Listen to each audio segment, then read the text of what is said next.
Madame la ministre des Mines, Messieurs les ministres de l'Industrie et des ITPR, Mesdames et Messieurs les chefs d'entreprise et investisseurs, chers partenaires et amis de la République démocratique du Congo, Mesdames et Messieurs les investisseurs et intervenants, acteurs du secteur minier, Mesdames et Messieurs, bonjour à tous and good morning to all. Je voudrais ici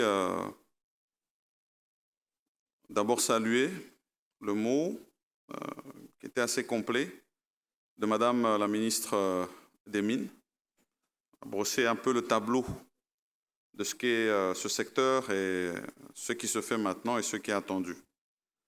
Et pour ma part, je crois que lors de mon adresse le lundi, à l'ouverture de ce 30e forum, au nom de Son Excellence, Monsieur le Président de la République, j'avais clairement indiqué la vision de ce qui est attendu d'abord de nos populations, parce qu'il s'agit d'abord d'elles lorsqu'on parle de tirer profit, et ensuite de vous, du point de vue du pays.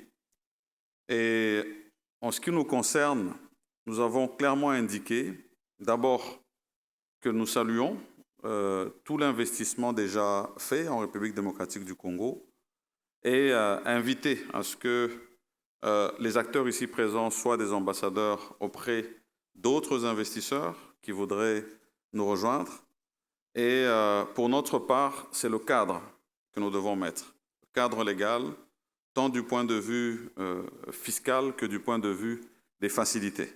Et nous voulons être à l'écoute de vous, les acteurs du secteur minier, pour tous les jours voir comment améliorer vos conditions et permettre par la même occasion à ce que votre impact sur les communautés locales soit de plus en plus effectif. Nous parlons tous les jours de valeur ajoutée. Cette valeur ajoutée, nous la voulons parce que nous voulons bénéficier et être moins impactés par les marchés qui aujourd'hui ne nous permettent pas de tirer suffisamment profit. Nous parlons aujourd'hui des précurseurs de batteries que nous voulons construire en République démocratique du Congo. Nous mettons en place des zones économiques spéciales et tous les jours nous parlons du climat des affaires, tant à travers une cellule au niveau de la présidence de la République qu'au niveau de la primature. Tout cela pour que tous les ingrédients soient réunis pour créer plus d'emplois, plus d'industrie et à ce moment-là permettre à nos populations de bénéficier et de tirer profit finalement de ces nouvelles donnes climatiques auxquelles nous faisons face. Et donc aujourd'hui, je ne voudrais pas me lancer dans un grand discours, on est plus là pour vous écouter. C'est simplement donner cette revenir sur cette invitation dans le secteur énergétique de voir plus d'investissements parce que c'est le moteur qui va permettre plus d'industrie et permettre finalement cette diversification de notre économie que nous attendons et qui sera à côté du secteur minier porteur d'emplois au bénéfice de notre jeunesse et de nos populations.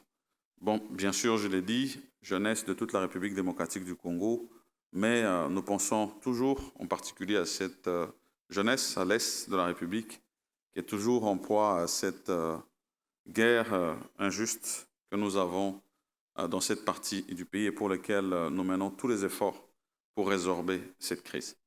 Voilà, merci à tous et bon, je nous souhaite vraiment d'être très attentifs pour tous les intervenants que nous allons suivre par la suite. Merci à tous, que Dieu nous garde. Thank you to all.